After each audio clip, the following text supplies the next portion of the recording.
ఓం అరుణాచలేశ్వరాయ నమః.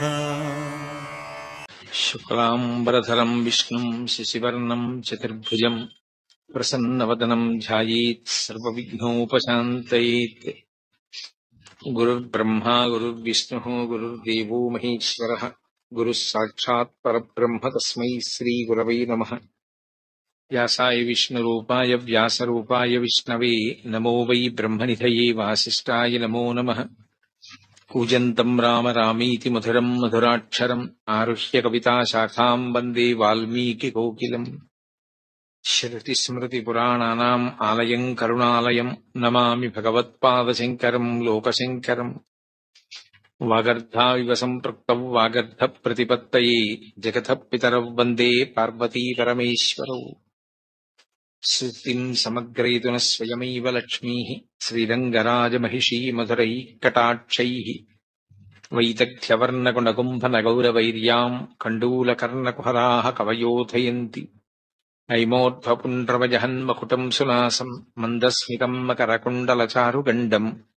బింబాధరం బుళదీర్ఘకృపాకటాక్షం శ్రీవేంకటేశముఖమాత్మని సన్నిధత్తాం. విమలపటి కమలకుటి పుస్తకరుద్రాక్షసస్తహస్తపుటి కామాక్షి పక్ష్మలాక్షి కలిత విపంచి విభాసి వైరించి. మనోజవం మరుతతుల్యవేగం జితేంద్రియం బుద్ధిమతాం వరిష్టం. వాతాత్మజం వనరయూథముఖ్యం శ్రీరామదూతం శిరసా నమామి. ఆపదామపహర్తారం దాతారం సర్వసంపదాం లోకాభిరామం శ్రీరామం భూయో భూయో నమామ్యహం. హరి ఓం. పరమేశ్వర స్వరూపైన సభకి నమస్కారం. మనం ఎక్కడికైనా శైవ క్షేత్రానికి వెడితే ఆ శివాలయంలో ఉండేటటువంటి శివలింగం ఏదుంటుందో దాన్ని మాత్రమే ప్రధానమైన శివస్వరూపంగా భావన చేస్తాం. ఉదాహరణకి మీరు కంచి వెళ్ళారనుకోండి, ఏకాంబరీశ్వరలింగము అని ఆ కాంచీపురంలో ఉండేటటువంటి పృథివీలింగమే గొప్పది. ఆ పృథివీలింగ దర్శనం ప్రధానంగా చేస్తాం. మిగిలినవన్నీ కూడా పరివార దేవతలు ఇతరమైనటువంటి లింగాలు ఉంటాయి శివాలయంలో. కానీ ప్రధానమైన లింగం కాంచీపురంలో పృథివీలింగం. ఆ శివలింగాన్ని దర్శనం చేస్తాం.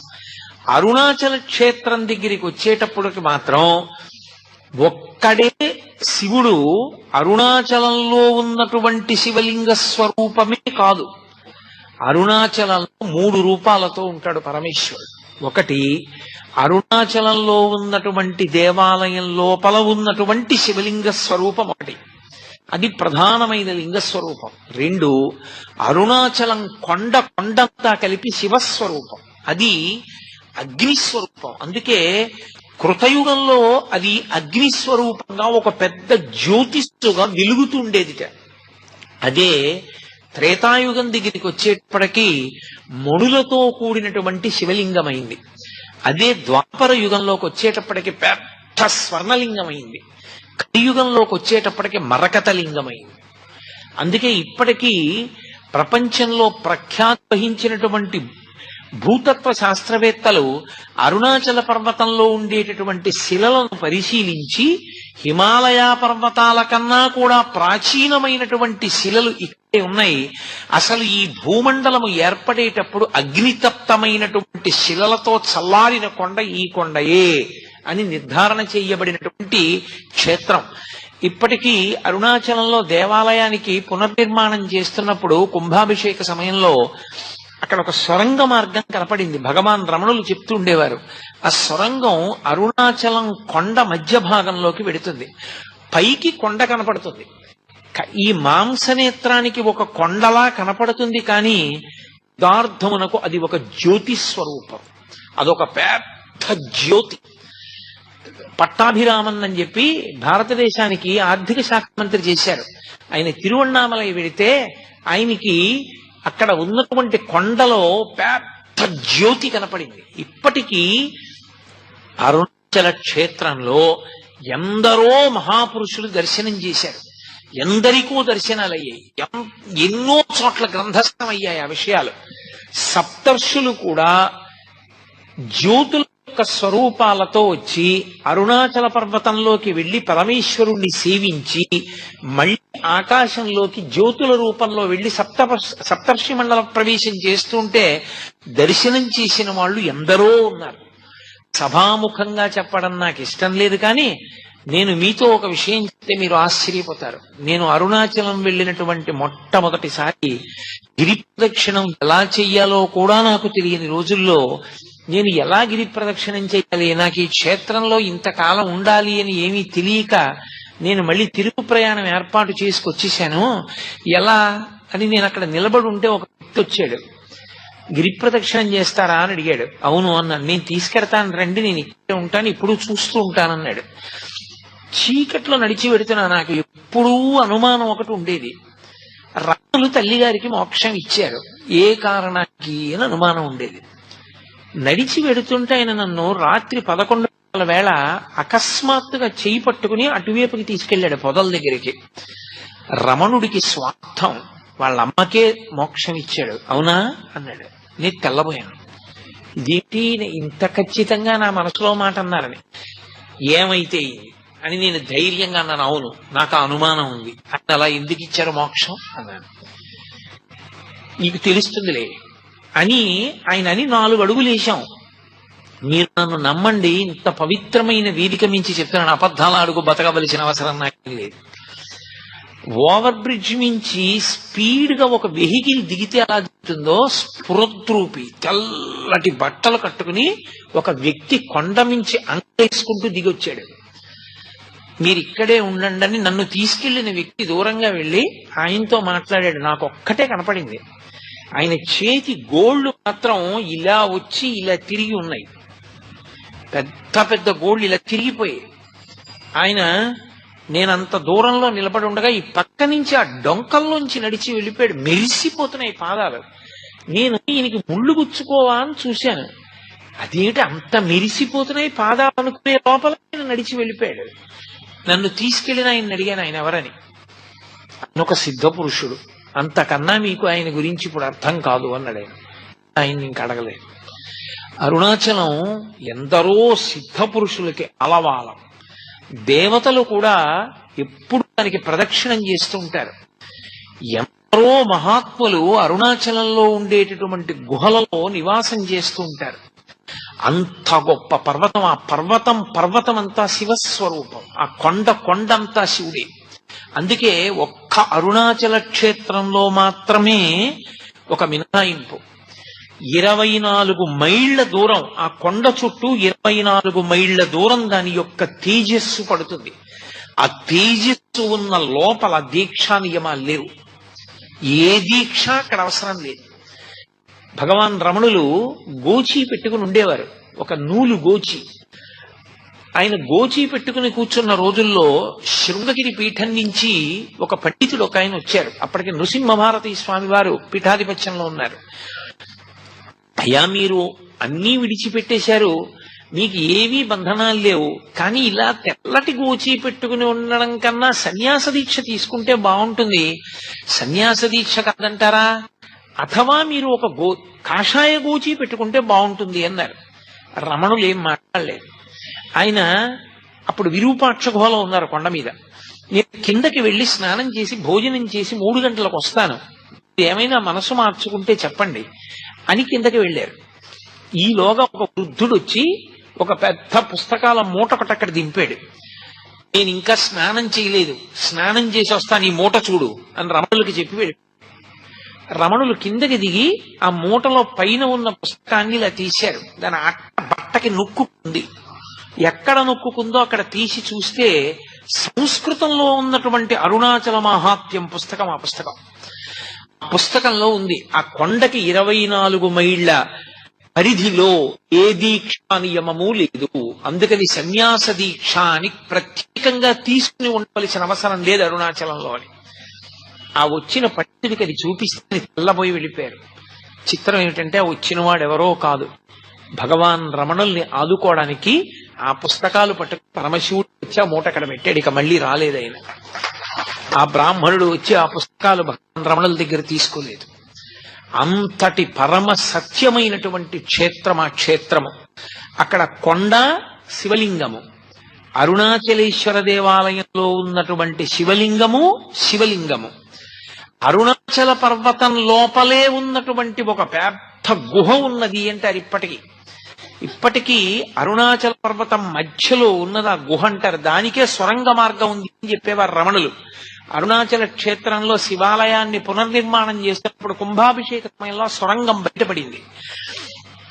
ఆ సొరంగం చిన్నగా అరుణాచల పర్వతం లోపల ఉన్న గుహ దగ్గరికి వెడుతుంది అంటారు.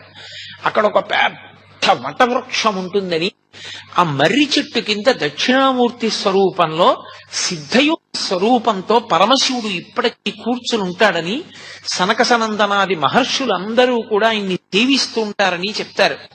ఒకానొకప్పుడు భగవాన్ రమణులు అరుణాచల పర్వతం మీద నడిచి పెడుతుంటే విస్తరాకంత మర్రాకు ఒకటి వచ్చి గాలికి ఎడుకుంటూ ఎండు ఆకు ఆయన కాలికి తగిలింది. ఆయన మర్రాకు పైకెత్తి చూసి విస్తరాకంత ఉంది. ఈ అరుణాచల పర్వతం మధ్యలో ఉన్న గుహలో పరమశివుడు దక్షిణామూర్తిగా కూర్చున్నాడు. ఆ చెట్టు ఆకే ఎగిరొచ్చింది. నేను దర్శనం చేస్తానని బయలుదేరాడు. ఆయన కొంత దూరం వెళ్ళేసరికి ఆయన కాలు అనుకోకుండా అక్కడ ఉన్న ఒక పొదలో ఉన్న తేనె పట్టుకి తగిలింది. తేనె పట్టులో ఉన్న ఈగలన్నీ పైకి జుమ్మని లేచాయి. వెంటనే రమణుడు అన్నారు, ఈ కాలు తప్పు చేసింది, వాటి గూడు కదిపింది, కాబట్టి ఇది శిక్ష అనుభవించాలని ఆ కాలు ఒక రాయి మీద పెట్టి వదిలిపెట్టేశాడు. ఆ తేనెటీగలన్నీ వచ్చి ఆయన కాలు కుట్టగలిగినంతసేపు కుట్టి ఇంత లావున వాచిపోయింది. ఆ వాచిపోయిన కాలు ఈడ్చుకుంటూ ఆయన కిందకి దిగి వచ్చేశాడు. పళనిస్వామి అని అప్పుడు ఆయనకి సేవ చేస్తుండేవాడు. అతను శ్రావణం తీసుకొచ్చి ఆ తేనెటీగల యొక్క ముళ్ళు ఆయన కాల్లో విరిగిపోయిన వాటన్నింటినీ బట్టికి లాగేశాడు. కానీ ఆయన శరీరాన్ని విడిచిపెట్టేసే పర్యంతము రమణుల యొక్క ఒక కాలు చాలా లావుగా ఉండేది. ఇప్పటికీ మీరు రమణాశ్రమానికి వెళ్లి ఆయన యొక్క ఫొటోస్ చూస్తే ఒక కాలు లావుగా కనపడుతుంది. కారణం, ఆ దక్షిణామూర్తి దర్శనానికి ప్రయత్నం చేసినప్పుడు రమణ మహర్షి యొక్క ఒక కాలుని తేనెటీగలు కుట్టి, ఆ తర్వాత ఎవ్వరిని వెళ్ళొద్దని చెప్పేవారు రమణ మహర్షి. ఆయన మాట వినకుండా వెంకటరామయ్య గారని ఒక ఆయన స్నేహితులు కలిసి అరుణాచలంలో మేము దక్షిణామూర్తి దర్శనం చేస్తామని బయలుదేరారు. తీరా వాళ్ళు బయలుదేరి వెళ్ళిన తరువాత వాళ్ళు మార్గంలో చాలా చాలా కష్టాలు పడి వాళ్ళకి అసలు వెనక్కి తిరిగి వచ్చే మార్గం మర్చిపోయి ఉండిపోయారు. ఆ పైన ఉండిపోతే ఇక్కడ రమణుల యొక్క అనుగ్రహం వల్ల, కొండ కింద రమణులు చేసిన సంకల్పం వల్ల వాళ్ళు మళ్ళీ చీకటి పడిన తర్వాత కొండ దిగొచ్చారు. అప్పటి నుంచి ఎవ్వరూ ఆ సిద్ధయోగి దర్శనం చేసే ప్రయత్నం చెయ్యరు. కానీ ఇప్పటికీ పరమేశ్వరుడు అక్కడ దక్షిణామూర్తిగా మర్రి చెట్టు కింద కూర్చుంటాడని ఎందరో సిద్ధులు, యోగులు, దేవతలు ఆయన యొక్క దర్శనానికి వచ్చి పెడుతూ ఉంటారని ప్రతీతి. అలా అరుణాచల క్షేత్రం ముందు 3 రూపాలతో ఉంటాడు పరమశివుడు. అంత గొప్ప క్షేత్రంలో పరమేశ్వరుడు శివలింగంగా ఆవిర్భవించిన తరువాత అక్కడ జరగవలసినటువంటి పూజాది కార్యక్రమాలు ఎలా జరగాలి అన్న విషయాన్ని ఆయనే నిర్ణయం చేసి గౌతమ మహర్షిని ఆదేశించాడు. కంచిలో దుర్వాసో మహర్షిని కామాక్షి అమ్మవారు ఆదేశించింది, ఇక్కడ పూజా విధానాన్నంతటినీ నువ్వు నిర్ణయించు అని. ఆర్యా ద్విషతి అన్న గ్రంథాన్ని రచన చేసి కంచిలో కామాక్షి అమ్మవారి యొక్క దేవాలయ పూజా విధానాన్నంతటినీ నిర్ణయం చేసినటువంటి వాడు దుర్వాసో మహర్షి. అరుణాచలంలో ఏ ఏ సేవలు జరగాలి, ఏ ఏ దేవాలయాలు ఉండాలి, ఏ ఏ పూజలు ఎలా చెయ్యాలి అని నిర్ణయం చేసిన వాడు పరమశివ భక్తి తత్పరుడైనటువంటి గౌతమ మహర్షి. పరమశివుడు గౌతమ మహర్షిని ఆదేశించాడు. ఆదేశించినప్పుడు ఈ క్షేత్రానికి అంతటికీ కూడా కాపలాదారుగా ఉండి క్షేత్రపాలకుడుగా ఉండవలసినటువంటి వాడు కాలభైరవుడు. ఈ క్షేత్రానికి స్థలవృక్షం ఇప్ప చెట్టు స్థలవృక్షంగా ఉంటుంది. ఇప్పటికీ లోపల ఇప్ప చెట్టు ఉంది. తలనీలాలు దాని కిందే తీస్తూ ఉంటారు. ఇప్ప చెట్టు ఉంటుంది. కిందే భగవాన్ రమణులు కొంతకాలం తపస్సు చేశారు. అలాగే ఇక్కడ నటరాజు ఉండాలి. అపితకుచాంబ అన్న పేరుతో అమ్మవారు ఉంటుంది. అలాగే విఘ్నేశ్వరుడు ఉంటాడు, సుబ్రహ్మణ్యుడు ఉంటాడు, పాతాళలింగం ఉంటుంది. ఇవన్నీ నిర్ణయం చేసినటువంటి వాడు పరమశివుడే. అక్కడ ఏ ఏ సేవలు జరగాలో, ఏ ఏ పూజలు జరగాలో నిర్ణయం చేసిన వాడు పరమశివుడే. అందుకే అరుణాచల క్షేత్రంలో 3 ఉత్సవాలు జరుగుతాయి. అందులో 2 ఉత్సవాలు చాలా పెద్ద పెద్ద ఉత్సవాలు. ఒక ఉత్సవం ఒక స్థాయిలో జరుగుతుంది. అది మనకి వలైకాపు మంటపము అని ఉంటుంది లోపల. ఆ మంటపంలో అమ్మవారిని తీసుకొచ్చి కూర్చోపెట్టి గాజులు సమర్పణం చేస్తారు అమ్మవారికి. అమ్మవారికి గాజులు సమర్పణం చేసేటటువంటి ఉత్సవం ఒకటి. మిగిలిన 2 పెద్ద ఉత్సవాలు, ఒకటి కార్తీక మాసంలో జరిగేటటువంటి దీపోత్సవం, కార్తీక పౌర్ణమి పెట్టేటటువంటి దీపం. దాని గురించి నేను ప్రత్యేకంగా మీతో ప్రస్తావన చేశాను. ఇక 3వ ఉత్సవం పార్వతీ పరమేశ్వరుల మధ్య వచ్చేటటువంటి ప్రణయ కలహోత్సవం చేస్తారు. ఎందుకు వాళ్ళిద్దరి మధ్య ప్రణయ కలహం రావాలి అంటే, భృంగి పరమశివుని దగ్గర ఉండేటటువంటి ప్రమదగణాల్లో ఒకడు. ఆయనది ఒక విచిత్రమైనటువంటి వ్యక్తిత్వం. ఆయనకి 3 కాళ్లతో ఉంటాడు. ఇప్పటికీ మీకు కచ్చిలో కనపడతాడు. అలాగే మళ్ళీ శ్రీకాకుళం దగ్గర ఉన్నటువంటి క్షేత్రం పరమశివ సందర్భమైనటువంటిది, ఆయన స్పర్శ కలిగినటువంటిది శ్రీముఖలింగం. ఆ శ్రీముఖలింగ క్షేత్రంలో దేవాలయానికి ప్రదక్షిణం చేస్తున్నప్పుడు వెనక గోడ మీద ఉన్నాడు భృంగి. 3 కాళ్లతో ఉంటాడు ఆయన. ఆ భృంగి ఒక్క శివుడికే భక్తుడు, అమ్మవారికి నమస్కారం పెట్టేవాడు కదా ఆయన. పరమశివుడికి ఒక్కటే ప్రదక్షిణం చేసేవాడు, పరమశివుడికి ఒకడికే పాదాలకు నమస్కారం చేసేవాడు. అమ్మకు రోజున ఆగ్రహం వచ్చింది, ఏమిటి ఎప్పుడు ఆయనకే ప్రదక్షిణం చేస్తాడు, ఆయనకే నమస్కారం చేస్తాడు, అసలు నా వంక కూడా చూడడం ఇదేం భక్తి, ఏం చేస్తాడో చూస్తానని భృంగి వస్తూ అమ్మవారు పరమశివుడి యొక్క వామార్థ భాగంలోకి వెళ్ళిపోయి అర్ధనారీశ్వర స్వరూపాన్ని పొందింది. ఇప్పుడు ఎలా ప్రదక్షిణం చేస్తాడు? చెయ్యాలంటే మరి నేను ఉన్నానుగా ఎడం పక్కన, ఏం చేస్తాడో చూస్తానంది. ఆయన తేనెటీగైపోయి పరమశివుడికి పార్వతీదేవికి మధ్యలో తొలిచి కన్నం ప్రదక్షిణం చేశాడు తప్ప అమ్మవారికి ప్రదక్షిణం చేయలేదు. ఆ భృంగికి మోక్షం ఇస్తానన్నాడు పరమేశ్వరుడు. అమ్మవారు ఒక్కనాటికి ఇవ్వడానికి వీల్లేదు. కాదు, భృంగి ఇంత గొప్పవాడు, ఇంతటి ఉదారమైన మనస్సున్నవాడు పార్వతి, నా మీద భక్తి ఉంటే నీ మీద భక్తి ఉన్నట్లే, అందుకు అతనికి మోక్షం ఇస్తానంటాడు పరమేశ్వరుడు. ఇప్పటికీ అరుణాచలంలో ఆ ప్రణయ కలహం అక్కడ ఉన్న అర్చకులు నిర్వహిస్తారు. ఎంత అద్భుతంగా నిర్వహిస్తారు. ఆ ఉత్సవం జరిగినప్పుడు పరమేశ్వరుడు భృంగికి మోక్షం ఇచ్చేస్తాడు. పార్వతీదేవికి కోపం వచ్చి అపితకుచాంబ అమ్మవారు దేవాలయంలోకి వెళ్లి తలుపులు వేసేసుకుంటారు. పరమశివుడు ఒక్కడే గిరి ప్రదక్షిణానికి వెడితే దొంగలు దోచుకుంటారు. ఇప్పటికీ ఆ దొంగలతో ఉప్పు అని అవన్నీ చేస్తారు. ఆ ప్రణయ కలహోత్సవం 2వ పెద్ద ఉత్సవం. అన్ని నిర్ణయం చేసినటువంటి వాడు గౌతమ మహర్షి. ఎవరి ఆజ్ఞ మేరకి? శివాజ్ఞ మేరకే చేశారు. అటువంటి అరుణాచల క్షేత్రంలో ఆ దేవాలయ ప్రాంగణం అత్యద్భుతమైనటువంటి ప్రాంగణం.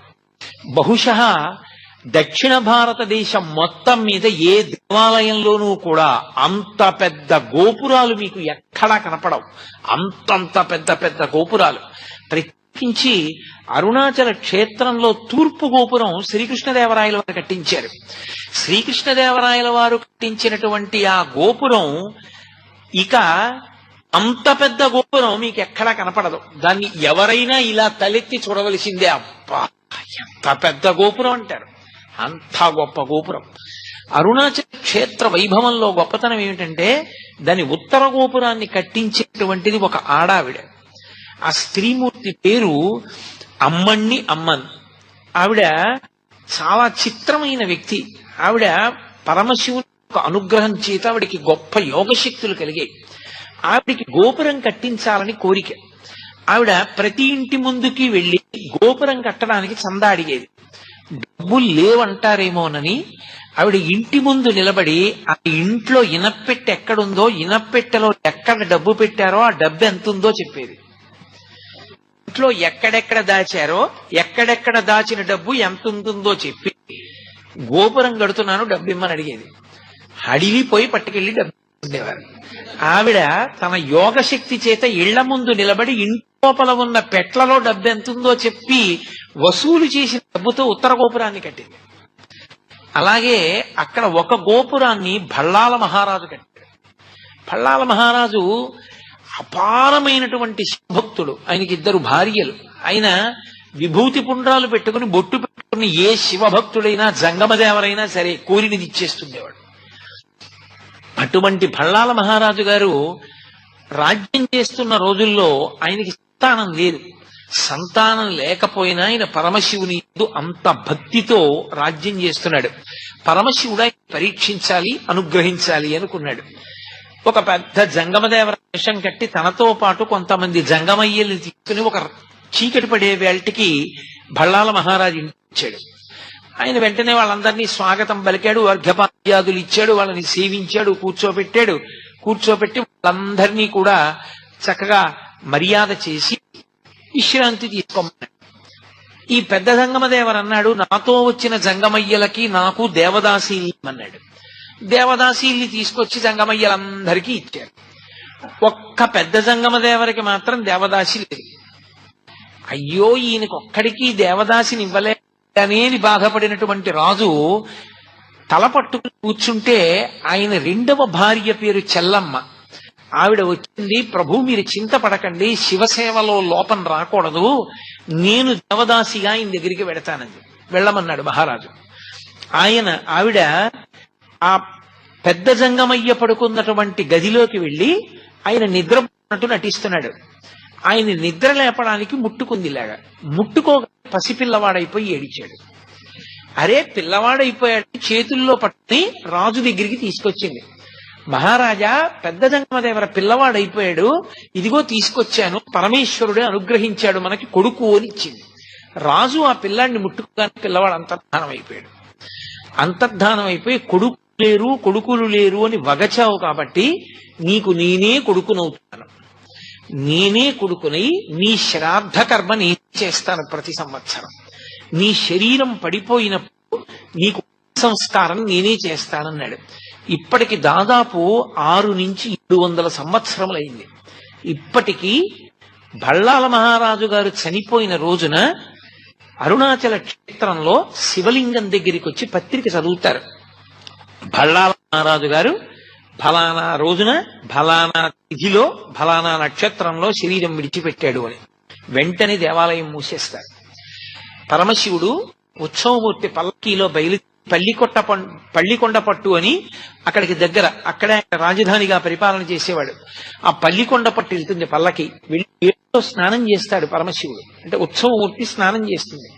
స్నానం చేసి పీటల మీద పరమశివుడు అపితకుచాంబ ఉండి భళ్ళాల మహారాజు గారికి తద్దినం పెట్టి మళ్లీ ఏట్లో స్నానం చేసి అరుణాచల దేవాలయంలోకి వెళ్లి అప్పుడు ఆయనకి అభిషేకం అయిన తర్వాత మళ్లీ తలుపులు తీసి 6 నుంచి 7 శతాబ్దములుగా పరమశివుడే తన భక్తుడికి తద్దినం పెడుతున్న ఏకైక క్షేత్రం అరుణాచల క్షేత్రం. ఆ క్షేత్రంలో ఆ భళ్ళాల మహారాజు గారు కట్టించినటువంటి గోపురము ఒక గోపురం. ఆ గోపురానికి కిలి గోపురం అని పిలుస్తారు. మీరు లోపల మనకి సుబ్రహ్మణ్య దేవాలయం కనపడుతుంది. మీరు ఆ సుబ్రహ్మణ్య దేవాలయం మీద తల ఎత్తి చూస్తే కొన్ని బొమ్మలు కనపడతాయి. బొమ్మల్ని బట్టి తెలుస్తుంది మనకు, అక్కడ ఒక కథ తెలుస్తుంది. ప్రౌఢదేవరాయలు అని ఒక రాజు. ఆ ప్రౌఢదేవరాయ దగ్గర అరుణగిరినాథర్ అనబడేటటువంటి ఒక వ్యక్తి మంచి ఆస్థాన కవిగా ఉండేవాడు. ఆయన దగ్గర అంతకుముందే ప్రౌఢదేవరాయల వారి దగ్గర సంబంధం అని ఒక కవి ఆస్థాన కవి. కానీ ఈ అరుణగిరినాథర్ తర్వాత ఆస్థాన కవి. అది కూడా ఎందుకు అవ్వవలసి వచ్చింది అంటే అరుణగిరినాథర్ యొక్క తల్లి చాలా చిన్న వయస్సులోనే, అరుణగిరినాథర్ చాలా చిన్న పిల్లవాడిగా ఉన్నప్పుడే శరీరం విడిచిపెట్టేసింది. అంతకు ముందే తండ్రి చనిపోయాడు. ఆవిడ శరీరం వదిలిపెడుతూ ఈ పిల్లవాడిని రక్షించమని అక్కగారికి అప్పచెప్పింది. అక్కగారి పేరు ఆది. ఆ ఆది అనబడే అక్కగారు ఈ అరుణగిరినాథర్ని పెంచి పెద్ద చేసింది. ఈ అరుణగిరినాథరు దుర్వ్యసనపరుడై స్త్రీలోలుడై స్వేచ్ఛగా తిరుగుతుండేవాడు. ఒకనాడు అక్కగారు చాలా బాధపడి నింద చేసింది. అతనికి వైరాగ్యం కలిగి ఇన్ని తప్పులు చేశాను, నేను ఇక బతకకూడదని ఈ భళ్ళాల మహారాజు గారు కట్టించిన గోపురం ఎక్కి చచ్చిపోతానని అక్కడి నుంచి కింద పడ్డాడు. కింద పడుతుంటే లోపల సుబ్రహ్మణ్య దేవాలయంలో ఉన్న సుబ్రహ్మణ్యుడు బయటికి వచ్చి చేతులు పట్టుకున్నాడు. సుబ్రహ్మణ్యేశ్వర స్వామి వారి యొక్క స్పర్శ తగలగానే అతనిలో కవిత్వం పెళ్ళుబుకి మహాభక్తుడయ్యాడు. కవితానుభూతి అని చెప్పి ఆయన అద్భుతమైనటువంటి సుబ్రహ్మణ్య గీతములను రచన చేశాడు. సుబ్రహ్మణ్య తత్వం మీద రచన చేశాడు. ఆయనే ఆ కాలంలో ప్రౌఢదేవరాయల వారి ఆస్థాన కవి సంబంధం. అరుణగిరినాథర్ యొక్క గొప్పతనాన్ని తెలుసుకుని రాజు ఆ ఆస్థాన కవి సంబంధాన్ని తీసి అరుణగిరినాథర్కి ఆస్థాన కవి పదవినిచ్చాడు. ఈయన ఆస్థాన కవి ఉంటూ సుబ్రహ్మణ్యుణ్ణి సేవించాలనేటటువంటి తాపత్రయంతో తెచ్చిన పువ్వులతో సంతోషపడక పరకాయ ప్రవేశ విద్య తెచ్చుకుని తన శరీరాన్ని అరుణాచల దేవాలయంలో ఒక మూల ఎవరికీ కనపడకుండా విడిచిపెట్టి చిలుకలోకి ప్రవేశించి పక్కన ఉన్నటువంటి వనాల్లో వెళ్లి పారిజాత పుష్పాలు వచ్చి సుబ్రహ్మణ్యుణ్ణి సేవిస్తుండేవాడు. ఇది పెట్టాడు సమ్మత. తను శరీరాన్ని వదిలి చిలుక శరీరంలోకి వెడుతూ ఉంటాడు. నా ఆస్థాన పదవి ఇతని వల్లే పోయింది, ఇతనికి మళ్లీ శరీరం లేకుండా చెయ్యాలని ఆ అరుణగిరినాథర్ శరీరాన్ని విడిచిపెట్టి చిలుక శరీరంలోకి ప్రవేశించగానే ఆ అరుణగిరినాథర్ యొక్క శరీరాన్ని కాల్చేశాడు. అయిపోయింది. ఆయనకి శరీరం లేదు. లేకపోవడం వల్ల చిలుక రూపంలోనే ఆ గోపురంలో కూర్చొని సుబ్రహ్మణ్యేశ్వర స్వామి వారి మీద ఇప్పటికీ పాటలు పాడతారు. ఆయన చిలుక రూపంలో పాట పాడే గోపురం కాబట్టి ఆ గోపురానికి కిలిగోపురం అని పేరు. అందుకని కిలిగోపురం అని పిలుస్తారు దాన్ని. ఇప్పటికీ చిలుక బొమ్మ ఉంటుంది దాని మీద. కాబట్టి దానికి కారణం ఆ పాతాళలింగం కింద ఒక సిద్ధుడి సమాధి ఉంది. ఆ సిద్ధుడి సమాధి మీద శివలింగం పెట్టారు. శివలింగం పెడితే అధిష్టానం అంటారు, తులసికోట పెడితే బృందావనం అంటారు. రెండే, ఇక మూడవది పెట్టరు. కాబట్టి అక్కడ శివలింగం పెట్టారు అధిష్టానం, అది పాతాళలింగం. అది లోపలికి గుహలో ఉంటుంది కాబట్టి పాతాళలింగం అంటారు. పైన మంటపం ఉంటుంది. అక్కడికి ఎవ్వరు వెళ్లేవారు కాదు. అక్కడికి భగవాన్ రమణులు వెళ్లి తపస్సు చేశారు. ఆ పాతాళలింగం, అక్కడ ఉండేటటువంటి నటరాజస్వామి దేవాలయం, అక్కడ ఉండేటటువంటి సిద్ధిప్రదాయకుడైనటువంటి విఘ్నేశ్వరుడు, సుబ్రహ్మణ్యుడు, ఇప్పటికీ తిరుమలాంబాదేవి సముద్రము అని అక్కడి నుంచి కాలువ గుండా నీరు తీసుకొచ్చి అరుణాచల క్షేత్రం లోపల పశ్చిమ దిక్కుగా ఉండేటటువంటి సరోవరానికి శివగంగా అని పేరు. అది తిరుమలాంబా సముద్రం నుంచి ఒక కాలువ ద్వారా తీసుకొస్తారు. రెండవ పక్కన ఉండేటటువంటి తీర్థం బ్రహ్మతీర్థం. అలాగే మీకు అరుణాచలంలో ఖడ్గతీర్థం, సర్వతీర్థం, ఈశాన్య తీర్థం, అగస్త్య తీర్థం, బ్రహ్మతీర్థం, శివగంగ, యమున, ఎన్ని సరస్సులు ఉంటాయి. ప్రతి సరస్సుకి స్థల పురాణం ఉంది. ఒక్కొక్క సరస్సు ఒక్కొక్క కారణానికి వచ్చింది. అగస్త్య మహర్షి ప్రతి సంవత్సరం మార్గశీర్ష మాసంలో వస్తారట. వచ్చి తన శిష్యులతో గిరి ప్రదక్షిణం చేసి ఆ సరస్సులో స్నానం చేసి పెడతారు. ఒక్కొక్క సరస్సులో స్నానానికి ఒక్కొక్క ప్రత్యేకమైన విభూతి కలుగుతుంది. ఒక సరస్సులో స్నానం చేస్తే అపారమైన భక్తి కలుగుతుంది. ఒక సరస్సులో స్నానం చేస్తే సరస్వతి కటాక్షము కలుగుతుంది. ఒక సరస్సులో స్నానం చేస్తే పాప సంచయం అంతా కూడా దగ్ధమవుతుంది. అంత గొప్ప గొప్ప సరస్సులతో నిండి ఉంటుంది ఆ క్షేత్రం అంతా. స్వయంగా చతుర్ముఖ బ్రహ్మగారే అరుణాచల క్షేత్రంలో ఆరాధన చేసి స్నానం చేసేటటువంటి సరస్సు ఆ బ్రహ్మ సరస్సు అని పిలుస్తారు. అంత గొప్ప గొప్ప సరస్సులతో కూడుకుని స్థలవృక్షమైనటువంటి ఇప్ప చెట్టుతో ఉంటుంది. అరుణాచల క్షేత్రానికి వెళ్ళినటువంటి వాళ్ళు ఆ దేవాలయంలో పరమేశ్వరుడి పూజ చేసేటప్పుడు ఏ నామాలతో పూజ చెయ్యాలన్నది కూడా పరమశివుడు నిర్ణయం చేశాడు. అరుణాచల క్షేత్రంలో ఈ నామాలతోటే నాకు పూజ, ఇతర నామములు కూడా పలకవచ్చు, వాడవచ్చు, కానీ ఈ నామములే నా దగ్గర పలకాలి, దాని చేత నేను ఎక్కువ ప్రీతి చెందుతాను. అలాగే అరుణాచల క్షేత్రానికి వచ్చిన వాళ్ళు అరుణాచలంలో కూర్చుని చక్కగా సామూహికంగా భక్తులందరూ కూర్చుని ఒకరు చెప్తుంటే మిగిలిన వాళ్ళు చెప్తూ ఉండాలి ఆ నామాలు. ఆ నామాలన్నీ గౌతమ మహర్షికి చెప్పి గౌతమ మహర్షి చేత సంకలనం చేయించాడు పరమేశ్వరుడు. మీ యొక్క సౌకర్యం కోసం నేను ఆ నామాలు తీసుకొచ్చాను. ఒకసారి మీకు నేను చదివి వినిపిస్తాను. అందున కార్తీక సోమవారం ఇవాళ ఏకాదశి తిథితో ఉంది. పరమపావనమైనటువంటి తిథి కనుక ఒకసారి వినండి. ఆయనే చెప్పినటువంటి నామాలు, అరుణాచల క్షేత్రంలో ఈ నామాలు చెప్పాలి అని. శోణాద్రీశుడు, అరుణాద్రీశుడు, దేవాధీశుడు, జనప్రియుడు, ప్రపన్న రక్షకుడు, ధీరుడు, శివుడు, సేవకవర్ధకుడు, అక్షిపేయామృతేశానుడు, స్త్రీ పుంభావ ప్రదాయకుడు, భక్త విజ్ఞప్తి సంధాత, దీనబంధ విమోచకుడు, ముఖరాంగ్రిపతి, శ్రీమంతుడు, మృడు, మృగమదీశ్వరుడు, భక్త ప్రేక్షణకృత్, సాక్షి, భక్త దోష నివర్తకుడు, జ్ఞాన సంబంధనాథుడు, శ్రీహాలాహల సుందరుడు, అహమైశ్వర్యదాత, స్మత్య సర్వాఘనాశకుడు, వ్యత్యస్త నృత్య ధృజధృక్, సకాంతి, నటేశ్వరుడు, సామప్రియుడు, కలిధ్వంసి, వేదమూర్తి, నిరంజనుడు, జగన్నాథుడు, మహాదేవుడు, త్రినేత్రుడు, త్రిపురాంతకుడు, భక్తాపరాధ సోఢుడు, యోగీశుడు, భోగనాయకుడు, బాలమూర్తి, క్షమారూపి, ధర్మరక్షకుడు, వృషధ్వజుడు, హరుడు, గిరీశ్వరుడు, భర్గుడు, చంద్రశేఖరావతంసకుడు, స్మరాంతకుడు, అంధకరిపుడు, సిద్ధరాజు, దిగంబరుడు, ఆరామప్రియుడు, ఈశానుడు, భస్మ రుద్రాక్షలాంఛనుడు, శ్రీపతి, శంకరుడు, స్రష్ట, సర్వ విఘ్నేశ్వరుడు, అనఘుడు, గంగాధరుడు, క్రతుధ్వంసి, విమలుడు, నాగభూషణుడు, అరుణుడు, బహురూపుడు, విరూపాక్షుడు, అక్షరాకృతి, అనాది, అంతర్హితుడు, శివకాముడు, స్వయం ప్రభువు, సచ్చిదానందరూపుడు, సర్వాత్మ, జీవధారకుడు, స్త్రీ సంగవామ శుభగుడు, విధి విహిత సుందరుడు, జ్ఞానప్రదుడు, ముక్తిదాత, భక్త వాంఛితదాయకుడు, ఆశ్చర్య వైభవుడు, కామి, నిరవధ్యుడు, నిధిప్రదుడు, శూలి, పశుపతి, శంభుడు, స్వయంభువుడు, గిరీశుడు, మృడు.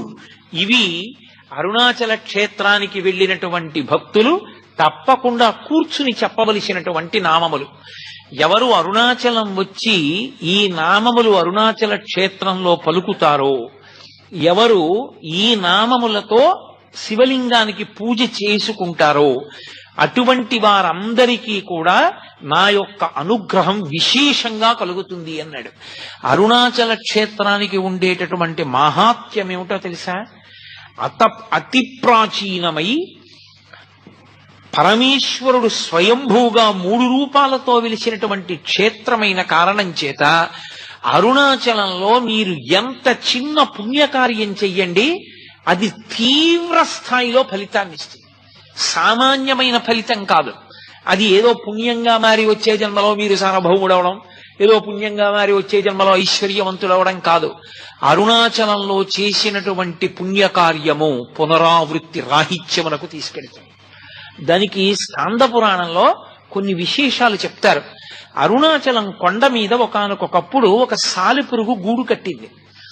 గూడు కడితే లేత సూర్యకిరణాలు పడ్డాయి. పడి అది విశేషమైన కాంతితో మెరిసింది. ఆ మెరుపు కొండ మీద పడింది. కొండ స్థూల శివుడు, అది శివుడే.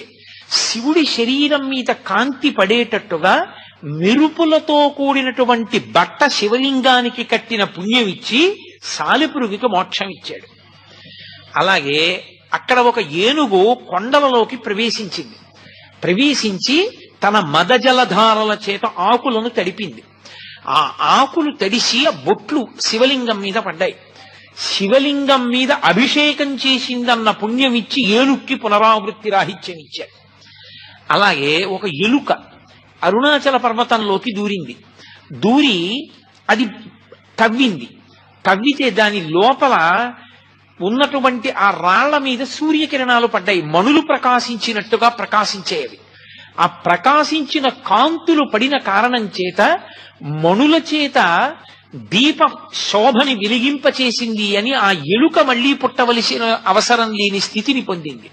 ఒక చిలుక అరుణాచల పర్వతం మీద ఎగురుతున్నప్పుడు దాని యొక్క రెక్కల కదలికలకి ధూళికణములు తొలగించబడ్డాయి.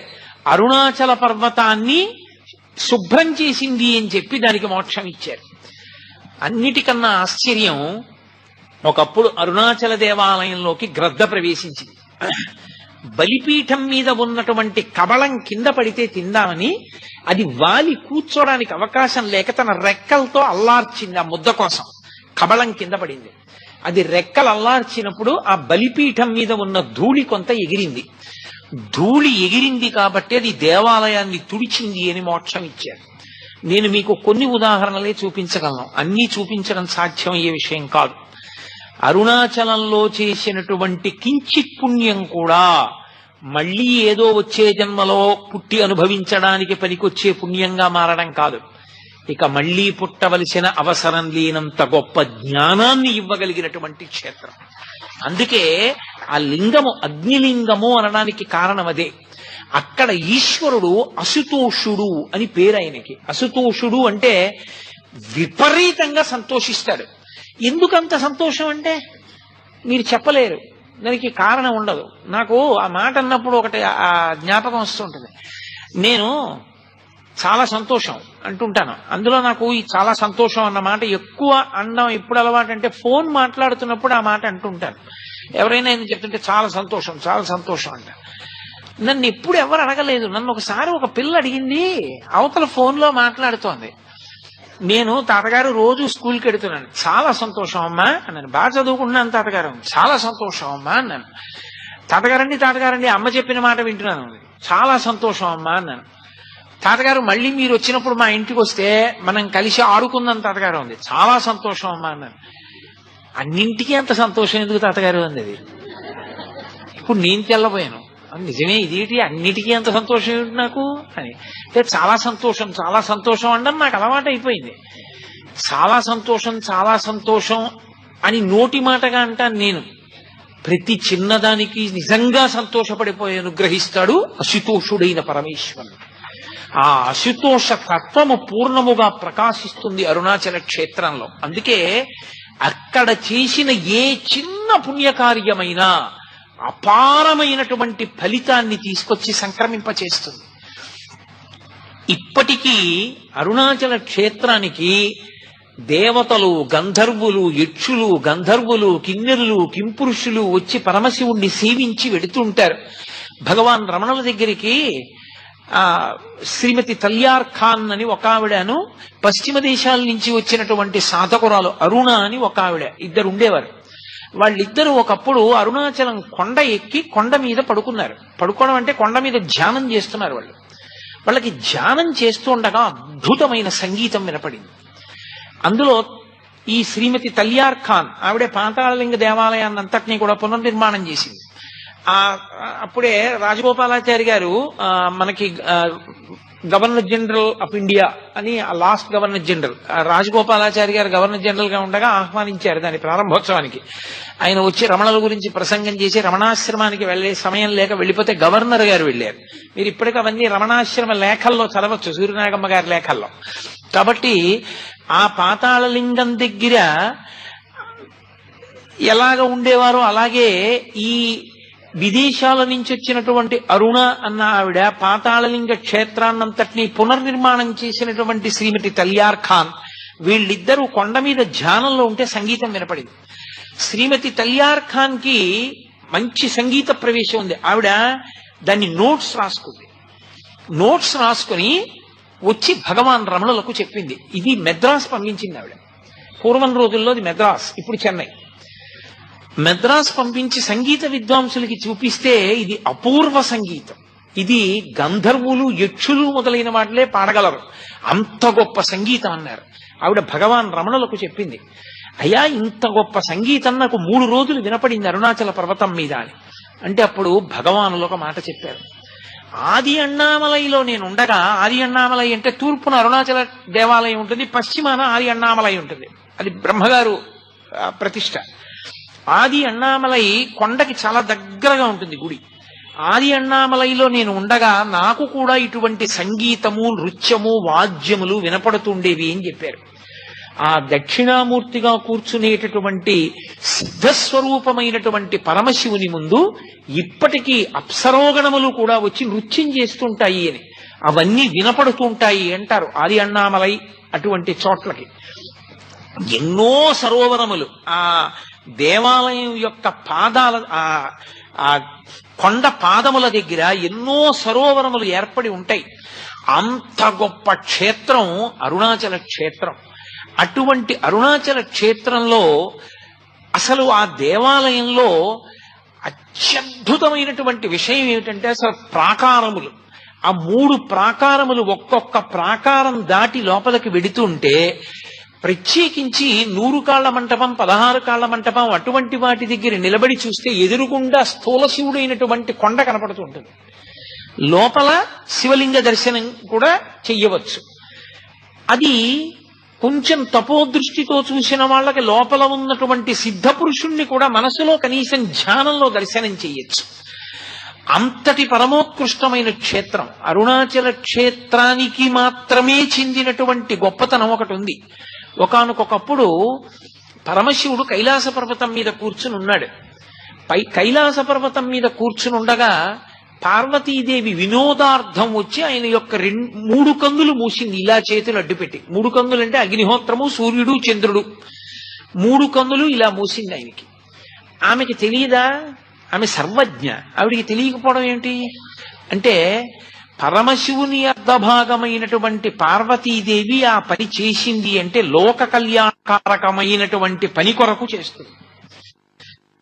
ఆవిడ ఇలా చేతులతో మూస్తే పరమశివుడు ఆ చేతులు తీసే లోపల లోకములన్నీ గాఢాంధకారమైపోయాయి. రాత్రింబవళ్ళు తెలియలేదు. రాత్రింబవళ్ళు తెలియకపోతే తిథులు తెలియలేదు. తిథులు తెలియకపోతే యజ్ఞయాగాది క్రతువులు సంధ్యావందనాలు అన్ని ఆగిపోయాయి. ధర్మము లుప్తమైపోయాయి. ఇంత లుప్తమైంది కాబట్టి నువ్వు వినోదార్థం నా కన్నులు మూసినప్పటికీ తత్పాపాన్ని పోగొట్టుకోవడానికి లోకానికి ఒక మార్గదర్శకత్వంగా నువ్వు భూలోకానికి వెళ్లి తపస్సు చేయవలసింది అన్నాడు పరమశివుడు. నేను అలాగే వెళ్లి తపస్సు చేస్తాను, భూలోకంలో ఎక్కడ కూర్చుని తపస్సు చేయమంటారు అని అడిగింది. మనకి అయోధ్య, మధుర, మాయా, కాశీ, కాంచీ, అవంతిక, పురీ, ద్వారవతి చైవ సప్తైతే మోక్షదాయక అని 7 మోక్షపురాలు. 6 ఉత్తర భారతదేశంలో ఉన్నాయి. దక్షిణ భారతదేశంలో ఉన్న ఏకైక మోక్షపురి కాంచీపురం. కాబట్టి కాంచీపురం వెళ్లి కాంచీపురంలో తపస్సు చెయ్యి అన్నాడు. ఆవిడ కాంచీపురంలో కొంత మట్టి తీసి శివలింగంగా పెట్టి ఆవిడ ఆ శివలింగాన్ని ఆరాధన చేస్తోంది తపస్సు చేస్తూ. పక్కన ఆమె యొక్క శక్తులన్నీ మొహరించి ఉన్నాయి, దుర్గా మొదలైనటువంటి వాళ్ళు. పరమశివుడు ఆమె భక్తిని లోకానికి చాటి చెప్పాలనుకున్నాడు. ఆమె భక్తిని పరిశీలించడం ఎందుకు పరమశివుడికి తెలియదా? అక్కడ ఉండేటటువంటి నదిలో వరదలొచ్చి పెద్ద ఎత్తున వరద వస్తోంది. అమ్మా అమ్మా వరద వస్తోంది, బయటికి వచ్చేయి అన్నారు. అమ్మవారు ఆ నది వరద చూసి భయపడింది. భయమెరగని తల్లి, భయాలు పోగొట్టే తల్లి భయపడి కంపా కంపా అందావిడ. ఆ నదిని కంపా నది అని పిలుస్తారు. ఆ కంపా నది వచ్చి శివలింగాన్ని ఎక్కడ కొట్టుకుపోతుందో సైకతలింగం అని ఆవిడ గట్టిగా కౌగిలించుకుంది ఆ శివలింగాన్ని. కొట్టుకుపోతే నేను కూడా కొట్టుకుపోవాలి తప్ప శివలింగం కొట్టుకుపోకూడదని. నేను ఉమాలింగన సంక్రాంత కుచకంకణముద్రితం లింగమేకామ్రనాథస్య సైకతం సముపాస్మహే అంటారు. ఉమాలింగన సంక్రాంత, అమ్మవారు తన 2 బాహువులతో ఆ శివలింగాన్ని గట్టిగా కౌగిలించుకున్నప్పుడు ఆమె యొక్క కంకణముల ముద్రలు, ఆమె యొక్క కుచముల ముద్రలు ఆ శివలింగం మీద పడ్డాయి. ఇప్పటికీ అమ్మ ఏకాంబరేశ్వర లింగం మీద ఆ ముద్రలు ఉన్నాయంటారు. కాబట్టి ఉమాలింగన సంక్రాంతకర కంకణము కుచకంకణముద్రితం లింగమేకామ్రనాథస్య సైకతం సముపాస్మహే. అప్పుడు శ్రీ మహావిష్ణువు అన్నారు, అమ్మా ఇదంతా బావగారి లీల. అమ్మవారు నారాయణి, ఆయన నారాయణ కదా, పరమశివుని లీలమ్మా. మళ్లీ విపరీత ప్రవాహాన్ని పంపిస్తున్నాడు. పరమశివుణ్ణి మొక్కవోని భక్తితో పట్టుకో అమ్మా, ఆయనే కాపాడతాడన్నాడు. అప్పుడే ఆయన మళ్లీ పరమశివుడు అంత ప్రవాహం వస్తున్నా సరే అమ్మవారు భక్తితో శివలింగాన్ని కౌగలించుకున్నటువంటి తీరు చూసి అనుగ్రహించాడు. అనుగ్రహించి ప్రత్యక్షం అయ్యాడు. ఇప్పటికీ ఆ కంపానది మీరు చూడొచ్చు. ఎక్కడ కనపడుతుందో తెలుసా? కంపానది బయట చూద్దామంటే కనపడదు. కంపానది కాంచీపురంలో చూడాలి అంటే మీకు ఏకాంబరేశ్వరుడు ఆ మామిడి చెట్టు ఉంటుంది. ఆ మామిడి చెట్టు వెనక పరమాచార్య స్వామి వారికి ఆ సహస్రచంద్ర దర్శనోత్సవం సమయంలో ఆయన ఏ సహస్రలింగానికి వెండి పట్టలు పెట్టి పూజ చేశారో ఆ సహస్రలింగాన్ని దగ్గరికి వెడుతున్నటువంటి దారిలో నీరు కొద్దిగా పైకి ఉబుకుతూ ఉంటుంది. అక్కడ అంతర్వాహినిగా కంప వెడుతూ ఉంటుంది. మీరు ఇంకా బాగా చూడాలంటే ఎవరైనా తెలుసున్న వాళ్ళు ఉంటేనే తలుపు తీస్తారు. ఏకాంబరేశ్వర దేవాలయం లోపలికి వెడుతున్నప్పుడు ఎడం చేతి పక్క గేటు తాళం వేసి ఉంటుంది. ఆ తాళం తీయించి లోపలికి వెడితే మీకు ప్రపంచంలో ఎక్కడా కనపడని విఘ్నేశ్వరుడు కనపడతాడు. ఆయన ఓ పెద్ద నగారా ఒకటి పెట్టుకుని ఆ ఢంకా మోగిస్తుంటాడు. ఢంకా విఘ్నేశ్వరుడు అంటారు. 2 కర్రలు చేత్తో పట్టు కొడుతుంటాడు. కాంచీపురంలో ఉత్సవం జరిగితే మొట్టమొదట ఆయనకి వెళ్ళి చెప్తారు. చెప్తే ఆయన ఢంకా వాయించి చెప్తాడు అందరికీ ఉత్సవం ఉంది రెండని. ఆ ఢంకా విఘ్నేశ్వరుడి దేవాలయానికి ఎదురుగుండా 1000 కాళ్ల మంటపం ఉంది. ఇప్పుడు ఆ మంటపంలోకి ఎవరు వెళ్ళలేరు. కొన్ని లక్షల గబ్బిలాలతో నిండిపోయింది అది. ఒకప్పుడు శివకేశవులు ఇద్దరికి, వరదరాజస్వామికి ఏకాంబరేశ్వరుడికి కళ్యాణం ఒకే మంటపంలో చేసేవారు అక్కడ. ఇప్పుడు ఆ మంటపం అంతా గబ్బిలాలే, అడుగు కూడా పెట్టలేరు. ఆ మంటపానికి ఎదురుగుండా నడిస్తే కుడి చేతి వైపు ఒక పెద్ద తొట్టెలా కనపడుతుంది గోడతోటి. దాని దగ్గరికి వెళ్ళి మీరు చూస్తే నీరు నిండి ఉంటుంది. అది కంపానది. అక్కడ ఇప్పటికీ కంపా ప్రవాహం అక్కడుంది. ఆ తల్లికి పరమశివుడు అప్పుడు ప్రత్యక్షం అయ్యాడు. ఆ శివలింగాన్ని కౌగిలించుకున్నప్పుడు ప్రత్యక్షమై నీవు చేసినటువంటి అపరాధమునకు తగిన ప్రాయశ్చిత్తం పూర్తయింది. ఇప్పుడు నిన్ను నేను స్వీకరించడం అరుణాచలంలో చేస్తాను. కాబట్టి అరుణాచల క్షేత్రానికి వెళ్లి గిరి ప్రదక్షిణం చేయమన్నాడు. అంటే అమ్మవారు అరుణాచల క్షేత్రానికి వచ్చి ఇక్కడ నాకు ఈ అరుణాచల వైభవాన్నంతటినీ కూడా తెలియచేయబడవలసిన అవసరమున్న తల్లి అని కాదు. వినడం సంతోషం పిల్లల దగ్గర, చెప్పగలిగిన సమర్థుడెవరని చూసింది. గౌతమ మహర్షి, ఇంకెవరు అంతటి శివభక్తుడు. గౌతమ మహర్షి ఎదురేగి అమ్మవారు వస్తుంటే పురాణంలో వర్ణిస్తారు. అమ్మవారి శరీరంలోంచి మరకతమణి కాంతులు వచ్చేయట. నల్లగా ఉంటుంది కదా తల్లి, మరకతమణి కాంతులు వస్తుంటే గౌతమ మహర్షి ఎదురేగి అమ్మవారిని తీసుకొచ్చి కూర్చోపెట్టి అరుణాచల వైభవం అంతటినీ చెప్పాడు. గౌతమ మహర్షి చెప్పిన అరుణాచల వైభవంలోంచి, ఆ దేవాలయ వైభవంలోంచే నేను మీకు ఇప్పటి వరకు చెప్పిన ప్రసంగం చెప్పాను. కాబట్టి అది అమ్మవారికి చెప్పిన ప్రసంగం. ఆ అమ్మవారికి ఇవన్నీ చెప్పి ఆ తల్లి అక్కడే ఉండి పరమశివుని యొక్క అనుగ్రహానికి ఎదురు చూస్తోంది. ఆ ఎదురు చూస్తున్న రోజులలో మహిషాసురుడు అమ్మవారిని మోహించి అక్కడికి వచ్చి అమ్మవారితో యుద్ధం చేశాడు. మహిషాసుర సంహారం చేసింది ఆ తల్లి. మహిషుడి శరీరం కింద పడిపోయిన తర్వాత ఆవిడ తేరిపారి చూసేటప్పటికీ ఆయన కంఠం తెగి కంఠంలో నుండి నెత్తుటితో శివలింగం కనపడింది. అరే, శివలింగం నెత్తుటితో ఉందేమి అని ఆవిడ ఇలా పైకి తీసింది. అది చేతికి అంటుకుపోయింది. ఆ శివలింగం చేతికి అంటుకుపోతే ఆవిడ గౌతమ మహర్షిని అడిగింది, ఇదేమిటి శివలింగం ఇలా అంటుకుంది అని. అమ్మా, ఆయన మహాశివ భక్తి తత్పరుడమ్మా మహిషాసురుడు, కంఠంలో శివలింగాన్ని ఉంచుకున్నవాడు అంది. అంతటి మహాశివ భక్తి తత్పరుణ్ణి నేను వధించానే అని అమ్మవారు చిన్నబుచ్చుకున్నప్పుడు పరమశివుని యొక్క అశరీరవాణి వినపడింది. వాడు సరి అయిన దీక్షా స్వీకారము చెయ్యకుండా అమంత్రకంగా శివలింగాన్ని కంఠంలో ఉంచుకున్నాడు.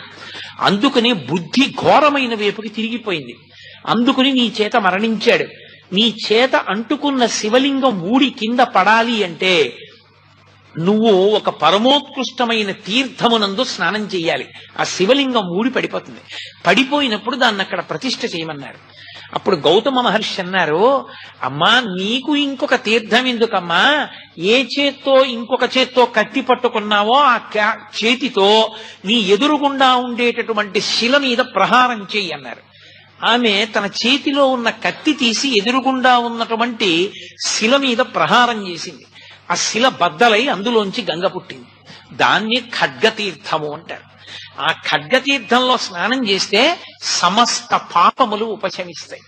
నా ప్రసంగాలు అయిపోయే లోపల కావాలంటే మీకు నేను ఆ ఫోటోలన్నీ చూపించగలను. అరుణాచలం వెడితే కదా అవన్నీ చూపించగలగడం. ఇక్కడ నేను చూపించగలిగింది ఫోటోలోటే చూపించగలను. కాబట్టి ఆ ఖడ్గతీర్థంలో స్నానం చేస్తే శివలింగం ఊడి పడిపోయింది. పడిపోతే అప్పుడు ఆ శివలింగాన్ని ఆవిడ ప్రతిష్ఠ చేసింది. ఇప్పటికీ ఉన్నాయి అరుణాచలంలో, అవన్నీ దర్శనం చేయాలనుకున్న వాళ్ళు అవన్నీ దర్శనం చేయొచ్చు. పచ్చయ్యమ్మన్ కోవెల్ అంటారు. ద్రవిడ దేశంలో అమ్మవారి కోవెల్ అని పచ్చయ్యమ్మన్ కోవెల్ అంటారు. పచ్చయ్యమ్మన్ కోవెల్ అంటే పచ్చటి మణికాంతి కలిగిన తల్లి అని. పచ్చటి మణి, మరకత మణి ఎలా ఉంటుందో అటువంటి కాంతి కలిగినటువంటి శరీరం ఉన్న తల్లి అని. భగవాన్ రమణులు తరచుగా ఆ దేవాలయం దగ్గరికి వెడుతుండేవారు. ఆ ఖడ్గతీర్థం దగ్గర తల్లి స్నానం చేసి ప్రదక్షిణం చేస్తోంది. అప్పుడు పరమశివుడు సంతోషించి గిరి రూపంలోంచి బయటికి వచ్చి అమ్మవారిని చెయ్యిచ్చి స్వీకరించాడు. స్వీకరించి ఆయన ఒక మాట చెప్పాడు. తన ఎడం చేత్తో పట్టుకుని అమ్మవారిని తొడ మీద కూర్చోపెట్టుకుని, ఇంట్లో పిల్లవాడు, పసిపిల్లవాడు ఉన్నాడు సుబ్రహ్మణ్యుడు, పాల కోసం ఏడుస్తున్నాడు. పిల్లవాడు పాల కోసం ఏడుస్తున్నా సరే నన్ను చేరుకోవాలన్న తాపత్రయంలో పాప పరిహారం చేసుకోవడానికి కాంచీపురం వెళ్లి తపస్సు చేసి అరుణాచలం వచ్చి మహిషాసుర సంహారం చేసి ఖడ్గతీర్థాన్ని సృష్టించి అందులో స్నానం చేసి శివలింగ ప్రతిష్ఠ చేసి గిరి ప్రదక్షిణం చేసి నన్ను చేరుకున్నావు కనుక కొడుక్కి కూడా పాలివ్వకుండా భర్త మీద ప్రేమతో ఇంత కష్టపడ్డదానివి కాబట్టి కొడుకు చేత కూడా తాగబడని కుచములున్న తల్లివి కాబట్టి అపిత కుచాంబ అన్న పేరుతో నన్ను చేరు అని పిలిచాడు. అందుకని అమ్మవారికి అరుణాచల క్షేత్రంలో ఉన్న తల్లికి అపిత కుచాంబ అని పేరు. అందుకొచ్చింది ఆ పేరు. తాత్వికంగా చూస్తే అమ్మవారి పాలు తాగిన వాడికి శివజ్ఞానం వస్తుంది, అందరికీ దొరికేది కాదు అని చెప్పడానికి. కాబట్టి అపిత కుచాంబ అన్న పేరు ఆయనే ఇచ్చి అమ్మవారి చేతి వంక చూశాడు.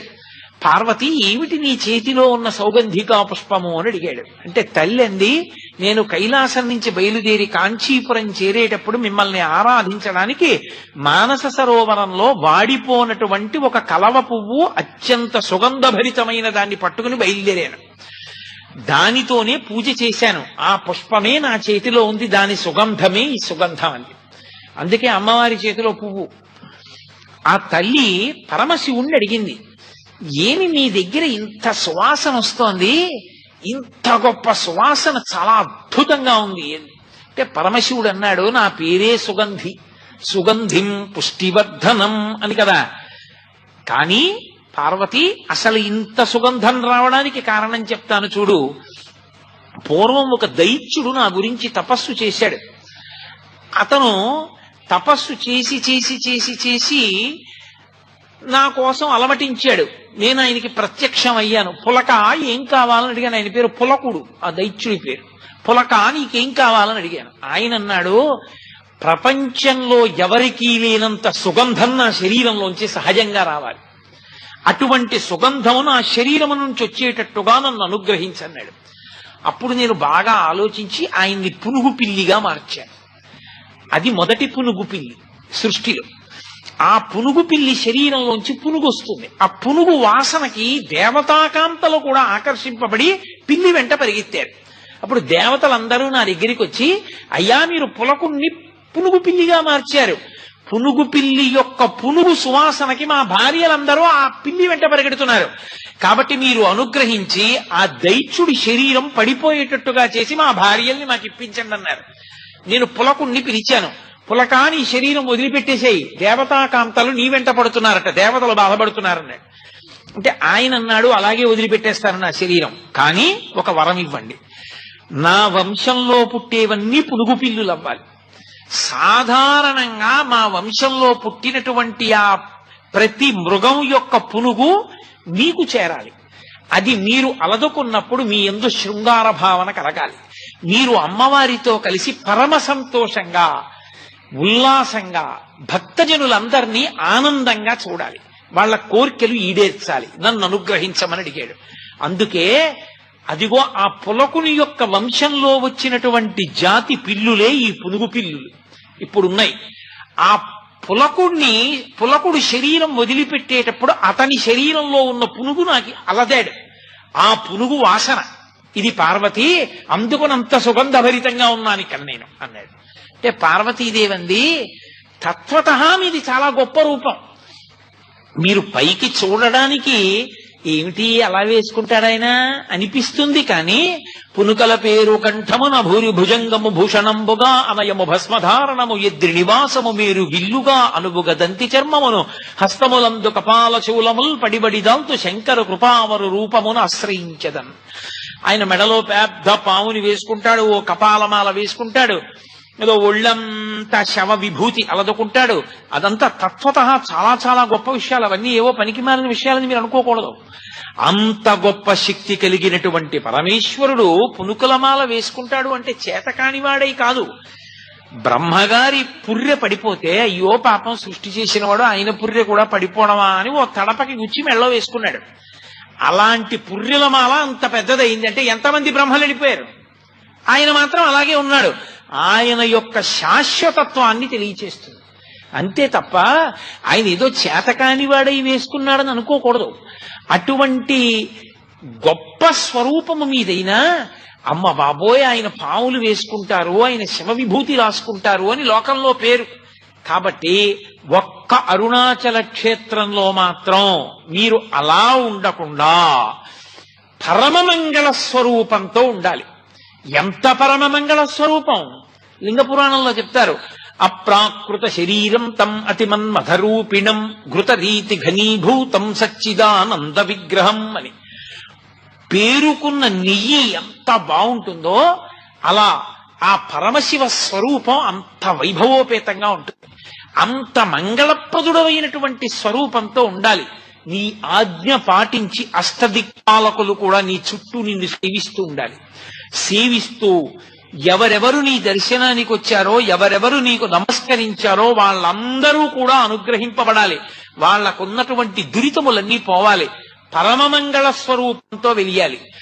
కోటి సూర్య ప్రతీకాశం సర్వావయవ సుందరం విచిత్రవసంచాధ నానాభూషణ భూషితం అని ఆయన సుప్రసన్నం సులావణ్యం సుహాసంచ మనోహరం గౌరాభం ద్యుతి సంయుక్తం చంద్రరేఖా విభూషితం సూర్యేణ చిత్రితం మూర్ధ్ని చంద్రదండ విరాజితం గంగా చ యమునా చైవ విధత్తు స్మరుచామరే అని వ్యాస భగవానుడు శివమహాపురాణంలో వర్ణించినట్టు ఒక అతిమంగళ స్వరూపం అంటారు దాన్ని. అసలు శివుని యొక్క యథార్థ స్వరూపం అలా ఉంటుంది. అందులో ఆయన అలా ఉన్నప్పుడు కోటి సూర్య ప్రతీకాశం, కోటి సూర్యులు ఒక్కసారి ఉదయిస్తే ఎంత కాంతి ఉంటుందో అంత గొప్ప కాంతితో నువ్వు వెలియాలి. కాబట్టి కోటి సూర్య ప్రతీకాశం సర్వావయవ సుందరం. ఏ అవయవం వంక చూసినా కన్ను తిప్పుకోవడానికి వీలుండకూడదు. అంత సుందర రూపంతో సుందర శివుడిగా వెలియాలి నువ్వు. కాబట్టి సర్వావయవ సుందరం. దానితో పాటుగా విచిత్ర వసనంచాధ. ఆ గజాసురుడికి మాటిచ్చాడని ఏనుగు తోలు కట్టుకుంటాడు. ఇక్కడ నువ్వు ఏనుగు తోలు కట్టుకోకూడదు. చీనాంబరములు మంచి పట్టుపుట్టాన్ని కట్టుకోవాలి. విచిత్ర వసంచాధ నానాభూషణ భూషితం. అద్భుతమైనటువంటి అలంకారములన్నీ చేసుకోవాలి. దానితో పాటుగా సుప్రసన్నం సులావణ్యం సుహాసంచ మనోహరం. అతి ప్రసన్నమైనటువంటి స్వరూపంతో ఉండాలి. ఎవరైనా వచ్చి నీ కాళ్ళ పడిపోవచ్చు. అంత ప్రసన్నుడవై ఉండాలి, అంత సులభుడవై ఉండాలి. సుప్రసన్నం సులావణ్యం సుహాసంచ మనోహరం. మంచి చిరునవ్వు నవ్వుతూ ఉండాలి. నీలో నువ్వు రమిస్తూ కన్నులు మూసుకుని అరమోడ్పు కన్నులతో ఉండకూడదు. కన్నులు తెరిచి నవ్వుతూ ఉండాలి. సుహాసంచ మనోహరం. చూడగానే అవతల వారి మనస్సు హరింపబడాలి. సుహాసంచ మనోహరం. గౌరాభం. తెలుపు ఎరుపు పసుపులు కలిసిన కాంతితో ఉండాలి. ద్యుతి సంయుక్తం. నీలోంచి మంచి కాంతి ప్రసరిస్తూ ఉండాలి. గౌరాభం ద్యుతి సంయుక్తం చంద్రరేఖా విభూషితం. తదియనాటి చంద్రరేఖని కిరీటంలో ధరించిన వాడవై ఉండాలి. సూర్యేణ చిత్రితం మూర్తిని. సూర్యుడు నీ తల మీద గొడుగై ఉండాలి. చంద్రదండ విరాజితం. చంద్రుడు దానికి దండమై ఉండాలి, కర్రై ఉండాలి. గంగా చ యమునా చైవ విధర్తు స్మనుచామరే. గంగా యమున రెండు పక్కల నిలబడి నీకు చామరం వేస్తూ ఉండాలి. అంత గొప్ప స్వరూపంగా పార్వతీ కళ్యాణంలో కనపడ్డావు. మళ్ళీ అంత గొప్ప మంగళ స్వరూపంగా నువ్వు అరుణాచలంలో కూర్చోవాలి. నీ దగ్గర నుంచి వచ్చినటువంటి ఆ పులకుడు పునుగు పిల్లిగా మారినప్పుడు నీకు అలదినటువంటి ఆ పునుగున్నదే, ఆ వాసన చూసినప్పుడు నాకు ఈ కోరిక కలిగింది. కాబట్టి అరుణాచలంలో నువ్వు పరమమంగళ స్వరూపంతో వెలియాలని కోరుకుంది. అందుకే పసిపిల్లల దగ్గర నుండి పెద్దవాళ్ల వరకు అందరికీ అందుబాటులో ఉన్న స్వామి. అందరూ ఆ కొండ ఎక్కుతారు, కొండ మీద తిరుగుతారు, కొండ మీద సంతోషంగా గడుపుతారు, ప్రదక్షిణం చేస్తారు. అంత గొప్పగా గడపడానికి అవకాశమిచ్చినటువంటి క్షేత్రం. ఆ అగ్నిస్వరూపమే పావకి అని పేరు సుబ్రహ్మణ్యుడికి. అందుకే సుబ్రహ్మణ్యుడికి కూడా ఆలవాలమైనటువంటి క్షేత్రం అరుణాచల క్షేత్రం. శివ శివ శివ అంటే పార్వతీదేవి, శివ అంటే శివుడు. శివుడు పార్వతుల యొక్క సమాగమ స్వరూపానికి సరియైనటువంటి నిర్వచనమే సుబ్రహ్మణ్యుడు. అటువంటి సుబ్రహ్మణ్య తేజస్సుకి ఆలవాలమైన క్షేత్రం కాబట్టే సుబ్రహ్మణ్యావతారంగా భగవాన్ రమణులు అక్కడ వెలిశారు, అక్కడే ఉన్నారు చాలా కాలం. కాబట్టి అటువంటి క్షేత్రంలో ఒక విశేషం జరిగింది కూడా. నేను మీతో అరుణగిరినాథర్ జీవితం గురించి ప్రస్తావన చేశాను. అరుణగిరినాథర్ని ఒకప్పుడు ప్రౌఢదేవరాయలు అడిగాడు, నాకు సుబ్రహ్మణ్యేశ్వర స్వామి వారి యొక్క దర్శనం చేయించు అని అడిగాడు. అడిగితే ఆయన అన్నాడు, నీకు దర్శనం చేయించడానికి ఒక పెద్ద ఇబ్బంది ఉంది. సుబ్రహ్మణ్య దర్శనం చేసే ప్రయత్నం చేస్తే, నిజంగా స్వామి నీకు దర్శనమిస్తే, ఆయన యొక్క విశేషమైన కాంతి వలన నీ నేత్రములు రెండు దృష్టిని పోగొట్టుకుంటాయి, ఇక నీకు కళ్ళు కనపడవు, అందుకని వద్దన్నాడు. అంటే ఆయన అన్నాడు, కళ్ళు పోయినా పర్వాలేదు, నాకు సుబ్రహ్మణ్య దర్శనం చేయించన్నాడు. సరే, ఇద్దరూ కలిసి దేవాలయంలోకి వెళ్ళారు, అరుణాచలేశ్వర దేవాలయంలోకి. సుబ్రహ్మణ్యేశ్వర స్వామి ముందు నుంచి అరుణగిరినాథర్ స్తోత్రం చేశాడు. సుబ్రహ్మణ్యుడు ప్రౌఢదేవరాయల వారికి ఎదురుగుండా ఉన్న స్తంభంలోంచి ప్రత్యక్షమై ప్రకాశించాడు. ఆయన కనపడగానే ప్రౌఢదేవరాయల వారి రెండు కళ్ళు పోయాయి. కళ్ళు పోగానే మళ్ళీ అరుణగిరినాథర్కి బాధ కలిగి, అయ్యో రాజు కళ్ళు పోయాయని మళ్ళీ సుబ్రహ్మణ్యుడిని ప్రార్థించాడు కళ్ళిమ్మని. మళ్ళీ సుబ్రహ్మణ్యుడు ప్రౌఢదేవరాయల వారికి కళ్ళిచ్చేశాడు. అందుకే ఇప్పటికీ కూడా ఈ కథ జరిగినటువంటిది, ఈ వైభవం జరిగినటువంటిది కాబట్టి ఆ క్షేత్రంలో సుబ్రహ్మణ్య దేవాలయాన్ని ప్రత్యేకంగా ఒక పేరుతో పిలుస్తారు. తిరు కంబత్తి నాయలార్ దేవాలయము అని పిలుస్తారు దాన్ని. ప్రౌఢదేవరాయల వారికి తన దర్శనమిచ్చి కళ్ళు పోతే మళ్ళీ కళ్ళిచ్చినటువంటి క్షేత్రం కాబట్టి అంత గొప్పగా అమ్మవారి కోరిక తీర్చడానికి పరమమంగళప్రదమైన స్వరూపంతో పరమశివుడు వెలిసినటువంటి క్షేత్రం సుబ్రహ్మణ్యేశ్వర స్వామి వారు వెలిసినటువంటి క్షేత్రం.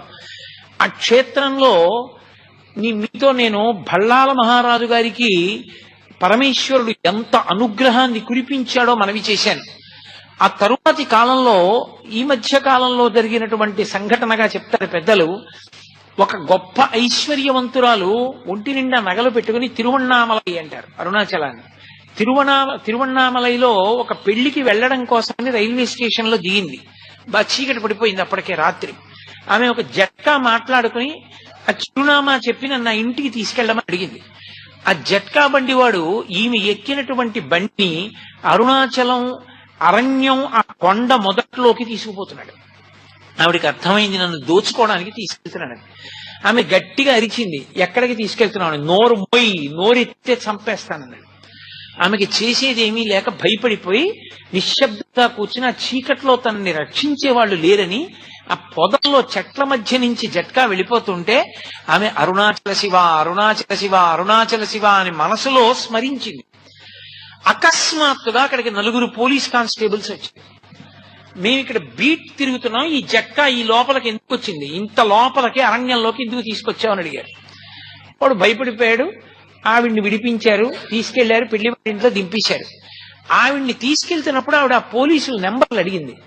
నెంబర్లు అడిగి వాళ్ళ ఇంటికి వెళ్ళి పెళ్లి అయిపోయిన తర్వాత, నేను అంత కష్టంలో ఉంటే నా ఒంటి మీద అన్ని నగలున్నా వాళ్ళు నన్ను సురక్షితంగా చేర్చేశారు, కాబట్టి ఆ 4 పోలీసులకి మీరు ఏదైనా క్యాష్ అవార్డు ఇవ్వవలసింది అని ఆ పోలీసు నెంబర్స్ ఇస్తూ ఆవిడ కొంత పైకాన్ని కూడా ప్రభుత్వానికి పంపితే అసలు తమిళనాడు గవర్నమెంట్ సర్వీస్ లో ఆ నెంబర్లతో ఉన్న పోలీసులు లేరు అని తెలిసి అరుణాచలేశ్వరుడే ఆ తల్లిని ఆ రూపంతో ఆదుకున్నాడు. కాబట్టి ఆనాడు ఈనాడు అని కాదు, అరుణాచల శివ అరుణాచల శివ అరుణాచల శివ అన్న నామము అంత గొప్ప నామము.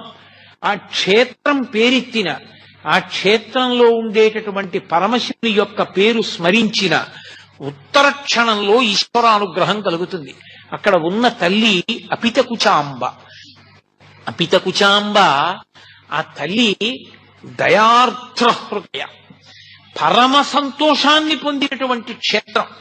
ఆమె పరమశివుని యొక్క నేత్రములను మూసినటువంటి కారణం చేత లోకానికి కలిగినటువంటి ఇబ్బంది తన వలన కలిగిందన్న భావం చేత ఆ పాపం ఆవిడికి లేకపోయినా ఆవిడ ప్రాయశ్చిత్తంగా కాంచీపురం అరుణాచలం వచ్చి తపస్సు చేసి మళ్లీ పరమశివుని యొక్క వామార్ధ భాగాన్ని చేరుకున్న కారణం చేత పరమ ప్రసన్నురాలై కూర్చున్నటువంటి క్షేత్రం అరుణాచల క్షేత్రం.